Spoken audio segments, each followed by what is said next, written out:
दोस्तों आपका अपने YouTube चैनल PSW 8 पॉइंट में स्वागत है। आज मैं लेके आऊँ आपके लिए एक और नई वीडियो जिसमें आज हम जानेंगे आर्मी के बारे में कि how can we join Indian army. कौन कौन से तरीके होते हैं जिनके तरीके से हम इंडियन आर्मी को ज्वाइन कर सकते हैं। तो शुरू करते हैं विदाउट टाइम वेस्ट वीडियो को। इसमें सारे तरीकों को मैं डिस्कस करूंगा किन किन तरीकों से हम आर्मी को ज्वाइन कर सकते हैं। सबसे पहला जो तरीका है वो है NDA, national defence academy. National defence academy जो हम डिस्कस करेंगे, एलिजिबिलिटी क्राइटेरिया क्या है और प्रोसेस क्या होता है, ट्रेनिंग टाइम पीरियड क्या होता है, सारी चीजों को हम डिस्कस करेंगे वन बाय वन। तो सबसे पहले बात करें NDA के बारे में, नेशनल डिफेंस अकेडमी की। तो 12th स्टैंडर्ड या तो कोई कैंडिडेट पास होना चाहिए या अपेयरिंग है 12th क्लास में, तो फाइनल एग्जामिनेशन में अगर अपेयरिंग है तो वो इसे अप्लाई कर सकता है ऑनलाइन। ओके, और प्रोसेस क्या होता है इसका, ये तो एलिजिबिलिटी क्राइटेरिया है इसका। और 16.5 जो है एज क्लियर हो जानी चाहिए, 16.5 साल से ऊपर उसकी उम्र होनी चाहिए। प्रोसेस जो है वो है इसका कि NDA एंट्रेंस एग्जाम होता है, ये जो UPSC के द्वारा कंडक्ट करवाया जाता है, उस एग्जाम को दो। उसके बाद में उसके अगर एंट्रेंस एग्जाम क्लियर होता है तो उसके बाद में कॉल लेटर आता है SSB का, SSB call letter service selection board का। फिर उसके बाद में अगर वो क्लियर हो जाता है तो मेडिकल एग्जामिनेशन के लिए जाना होता है। मेडिकल क्लियर होने के बाद एक जो है ट्रेनिंग टाइम पीरियड होता है 3 साल का, जहाँ पे पढ़ाया भी जाता है, वहीं पर उनकी मतलब ग्रेजुएशन भी हो रही होती है, साथ ही साथ ट्रेनिंग भी चल रही होती है। वो खड़गवासला पुणे में होती है, महाराष्ट्र के पुणे खड़गवासला में, वहां पर ये ट्रेनिंग कराई जाती है। उसके बाद में 1 साल IMA में बिताना होता है, इंडियन मिलिट्री अकेडमी में। तो इस तरीके से NDA वालों का पूरा प्रोसेस हमारे को देखने को मिलता है। सेकंड जो ऑप्शन है आर्मी को ज्वाइन करने का वो है CDS एंट्री। ओके, CDS जिसे हम कहते हैं कंबाइंड डिफेंस सर्विसेज। क्या? Combined defence services. अब इसमें जिसका क्राइटेरिया क्या है, एलिजिबिलिटी क्या है इसकी, ये होता है ग्रेजुएशन बेस पे। अगर किसी की ग्रेजुएशन हो रखी है या फिर फाइनल ईयर में अपेयरिंग है, वो इस एग्जाम को दे सकता है। ग्रेजुएशन किसी भी रिकॉग्नाइज्ड बोर्ड से, जरूरी नहीं है कि स्पेसिफिक बोर्ड है, पर्टिकुलर कोई भी बोर्ड हो उससे जो है ग्रेजुएशन हो रखी होनी चाहिए, कोई भी यूनिवर्सिटी से।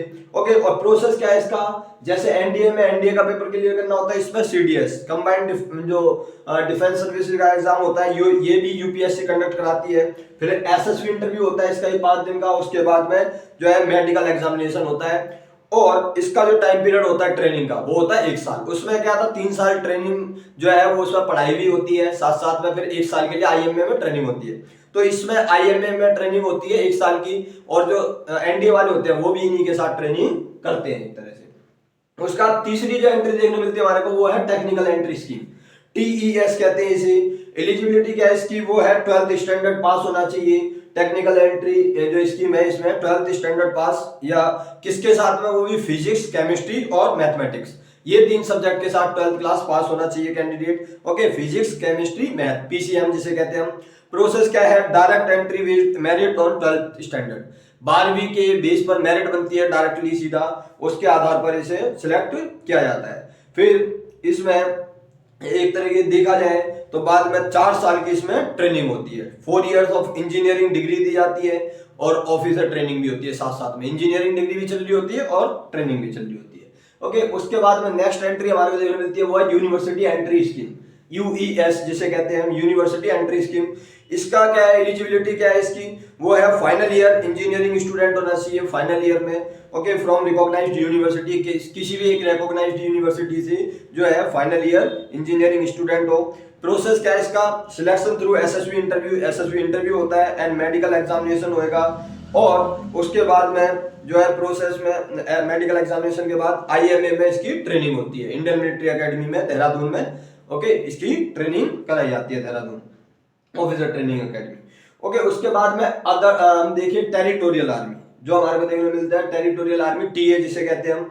इसका क्राइटेरिया क्या है, इसका होता है एलिजिबिलिटी जो हमारे देखने को मिलती है, ग्रेजुएशन होनी चाहिए, graduate with at least 1 year of professional experience. कोई काम करते हो प्रोफेशनल, वो 1 साल का एक्सपीरियंस होना चाहिए इसमें, graduate with at least 1 year of experience, professional experience.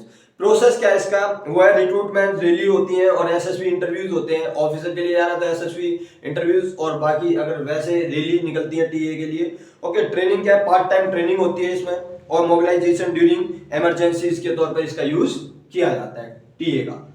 उसके बाद बात करें next, short service commission SSC। जिसे कहते हैं हम short service commission. Short service commission का क्राइटेरिया क्या है? एलिजिबिलिटी इसकी वही है, ग्रेजुएशन होनी चाहिए स्पेसिफिक डिसिप्लिन में किसी भी एक में, और डायरेक्ट एंट्री बेस्ड मेरिट होती है, डायरेक्ट एंट्री बेस्ड होती है। ट्रेनिंग इसकी ओटीए में होती है, ऑफिसर ट्रेनिंग एकेडमी चेन्नई में। ओके, चेन्नई में इसकी शॉर्ट सर्विस कमीशन की जो है ट्रेनिंग होती है, और direct entry based on merit. उसके बाद में हम देखते हैं सोल्जर एंट्री कौन कौन सी हमारे को देखने मिलती है, जो सैनिक के तौर पर भर्ती होते हैं। सोल्जर एंट्री में जीडी सबसे पहले आती है। एलिजिबिलिटी क्राइटेरिया इसका 10th स्टैंडर्ड होता है, 10वीं क्लास अगर कोई बच्चा पास है वो इसके लिए अप्लाई कर सकता है। प्रोसेस क्या है इसका? रिक्रूटमेंट रैली निकाली जाती है एआरओ ऑफिस के द्वारा, जो आर्मी रिक्रूटमेंट ऑफिसर्स होते हैं उनके द्वारा, उनके रैली निकाली जाएगी सोल्जर एंट्री के लिए। खुली भर्ती जिसे कहते हैं आम लैंग्वेज में, खुली भर्ती जिसमें 1600 मीटर की दौड़ होती है, and physical fitness test pass करना होता है। उसके बाद में एग्जाम जो है वो होता है। आज के टाइम पे इसी को जो नाम दे दिया गया है वो दे दिया गया अग्निवीर का, जो 4 साल की कर दी है। ओके, अब ये जो परमानेंट नहीं होती, अब आर्मी में क्या है अग्निवीर का 4 साल का कर दिया, जिसे हम जनरल ड्यूटी भी कह देते हैं, उसे अग्निवीर नाम दे दिया गया। उसके बाद में हम देखते हैं जो सोल्जर टेक्निकल एंट्री क्या होती है। सोल्जर टेक्निकल एंट्री ये भी 10th बेस पे होती है, standard pass with specific technical qualification.